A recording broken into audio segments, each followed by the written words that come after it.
Jesus é o meu amor, que cura a sua dor, que cura a sua dor.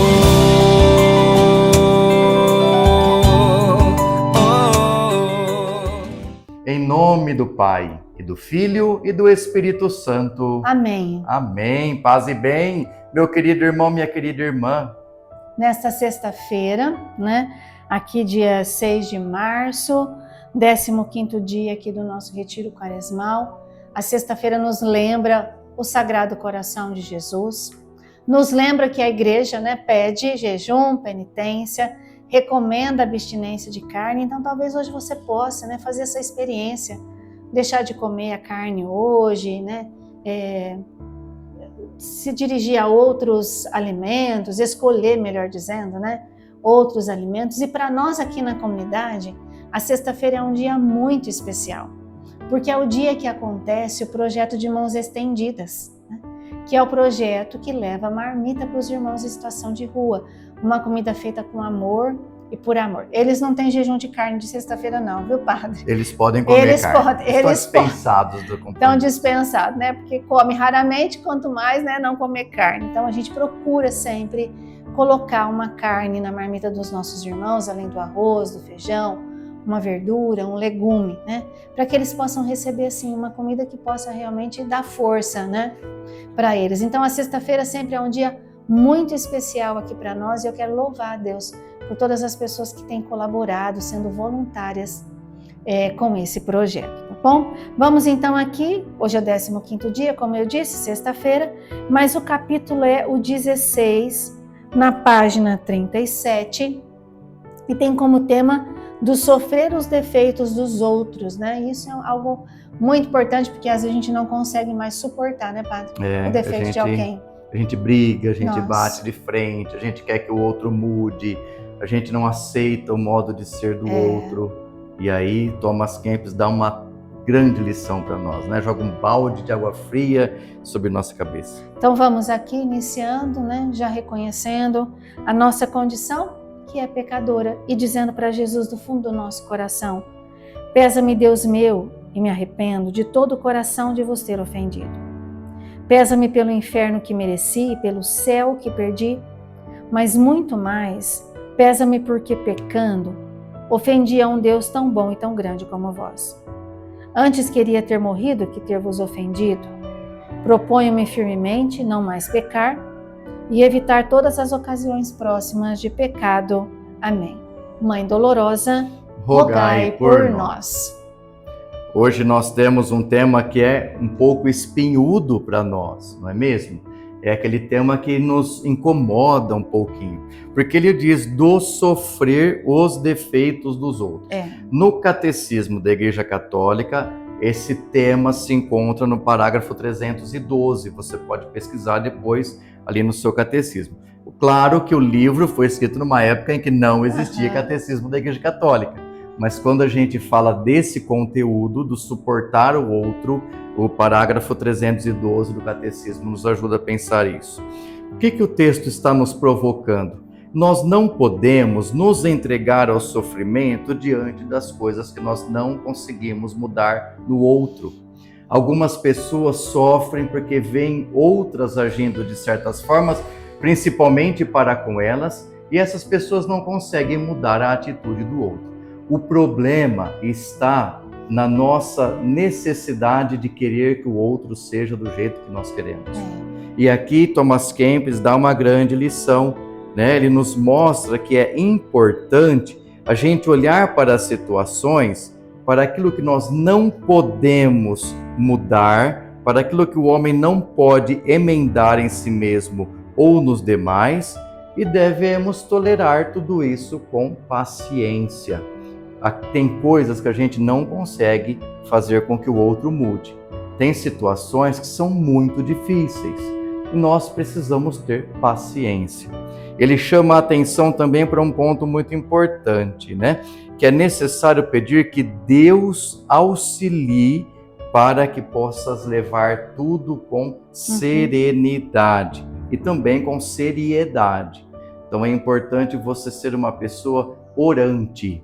Diante daquilo que a gente não consegue mudar no outro, a gente simplesmente reza pelo outro e reza para nós termos paciência em relação ao outro, tá bom? Tem muitas pessoas que, diante das divergências ou das advertências, não conseguem mudar e não tem uma mudança de conduta. Mas são pessoas que ao menos tentam encomendar tudo para Deus, né? Elas colocam a sua vida nas mãos de Deus e pedem que Ele ajude elas a melhorarem, a tirar esses males. Mas tem pessoas que não são capazes disso. Pessoas que não conseguem rezar e não conseguem mudar seu próprio modo de ser. Então elas se tornam aí uma dificuldade, né? Elas se tornam um elemento complicado para essas questões. Então o que Thomas Kempis recomenda? Reze. Peça para que Deus ajude a pessoa a ver essa situação e mudar. E peça para que Ele te ajude a lidar com isso. E aqui tem o coração do texto, no parágrafo 2º, onde ele diz que Deus sabe tirar bem do mal.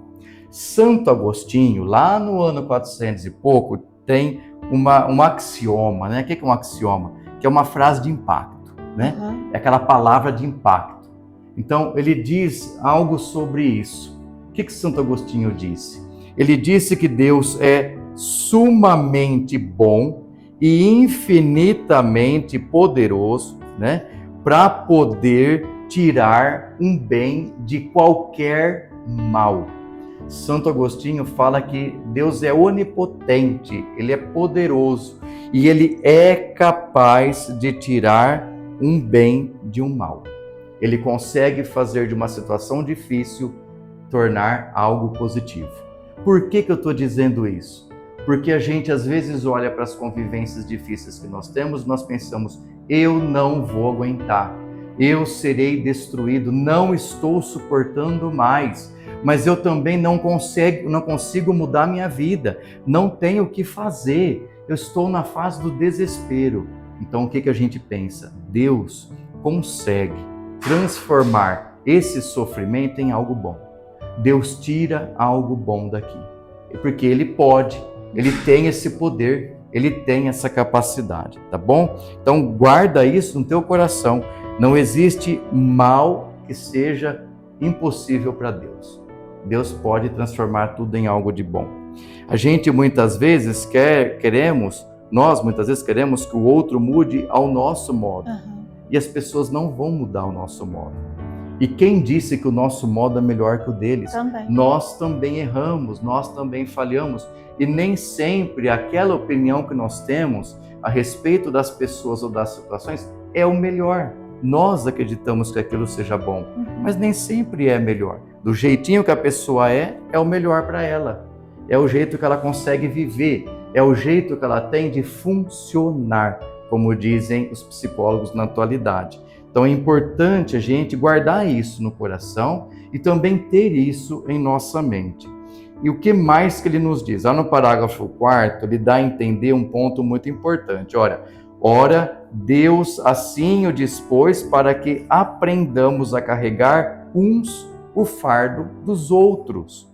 Porque ninguém há sem defeito, ninguém sem carga, ninguém com força e juízo bastante para si, mas cumpre que uns aos outros nos suportemos, consolemos, auxiliemos, instruamos e aconselhemos.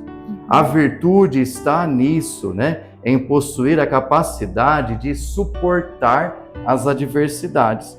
A gente sabe que o mal não foi criado por Deus, Deus não criou o mal, quem criou fomos nós. E os erros que os irmãos cometem, os males que eles fazem, as dificuldades que eles têm, são puras criações humanas, consequências de situações humanas que foram acontecendo na vida da pessoa.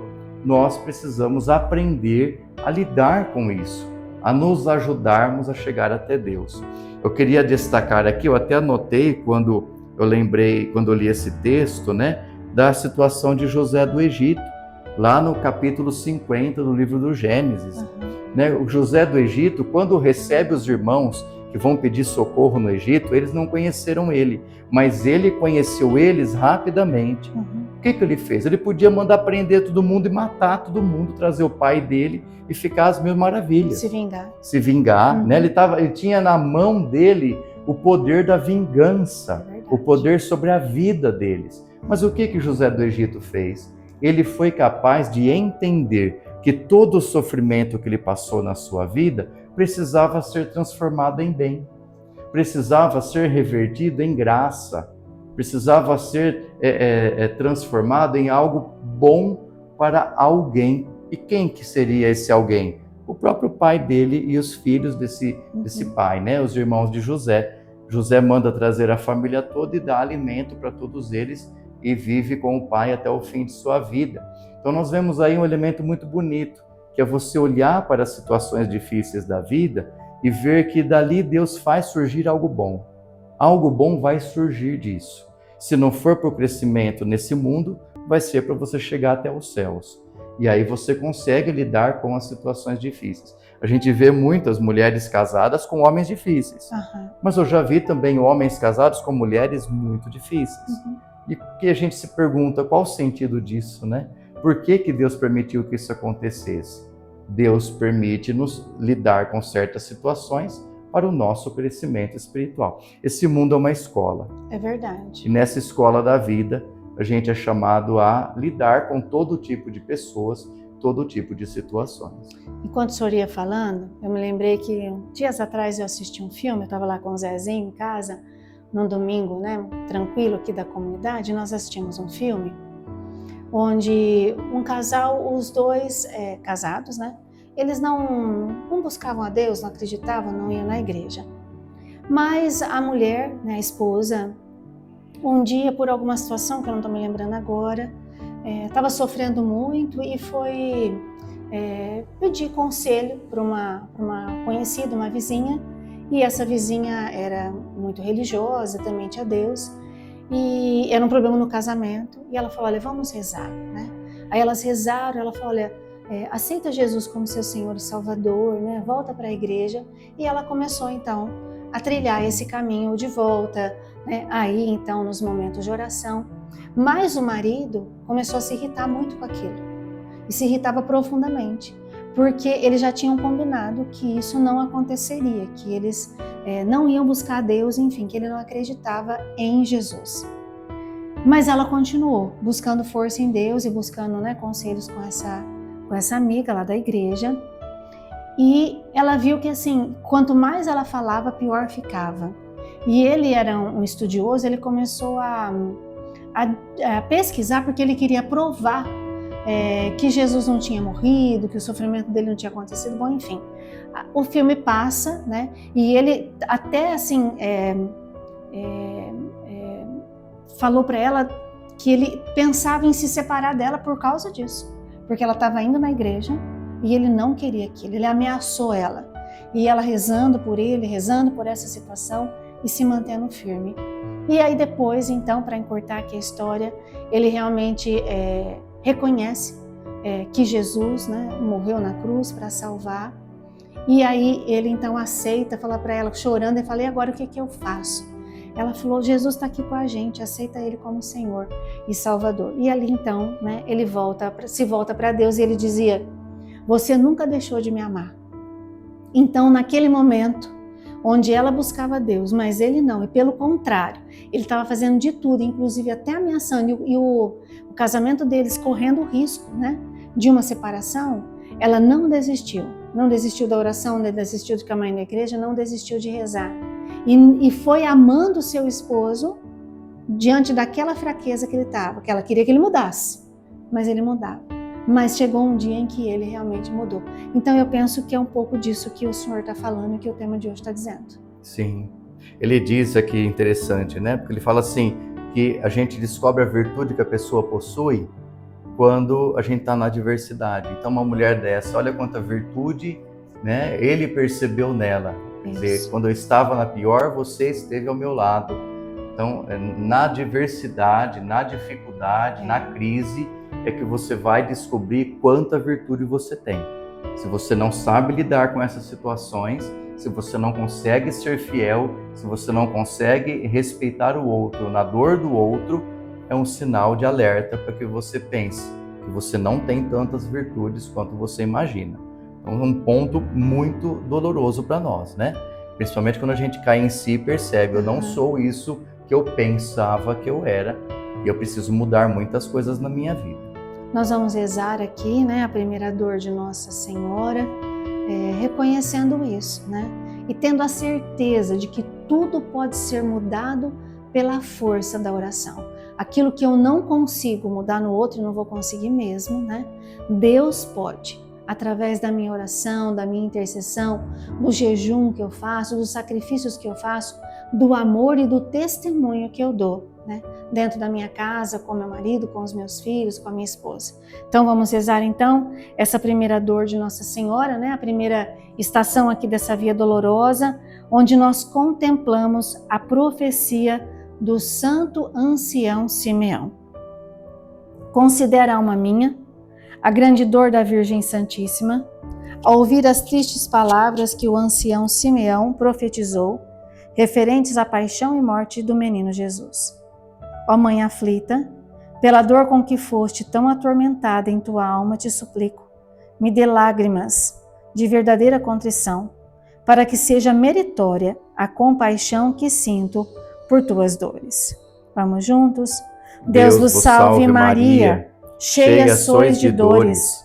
Jesus crucificado está contigo. Digna sois de ser chorada e compadecida entre todas as mulheres.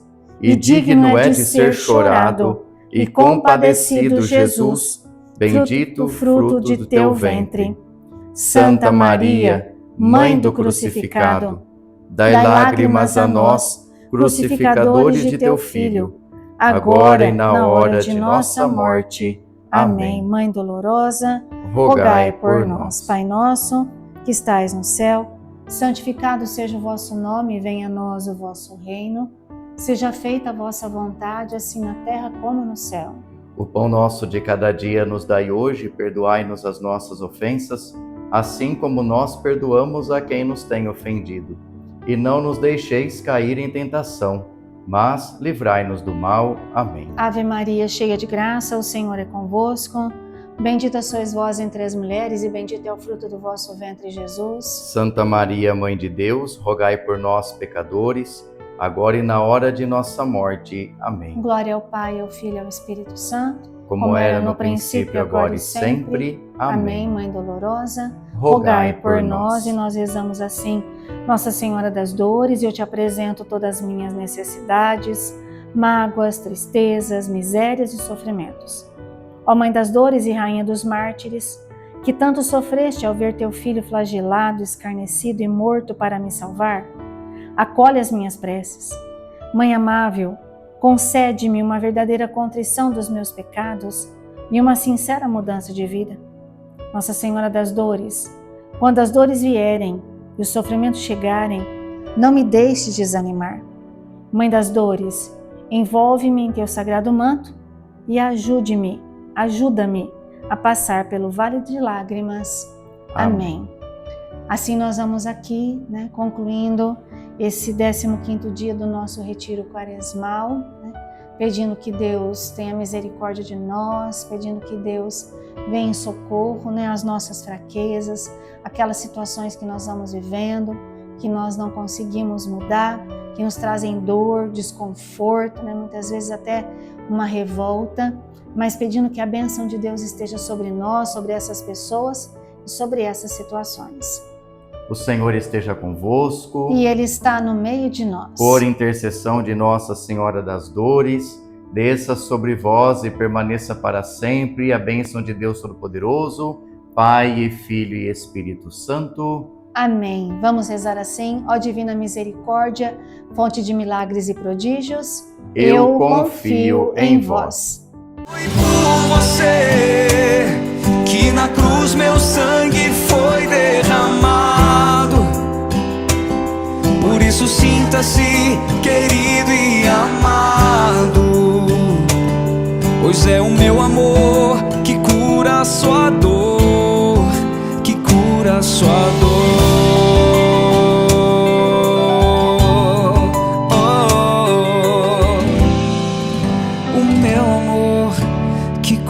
só dor.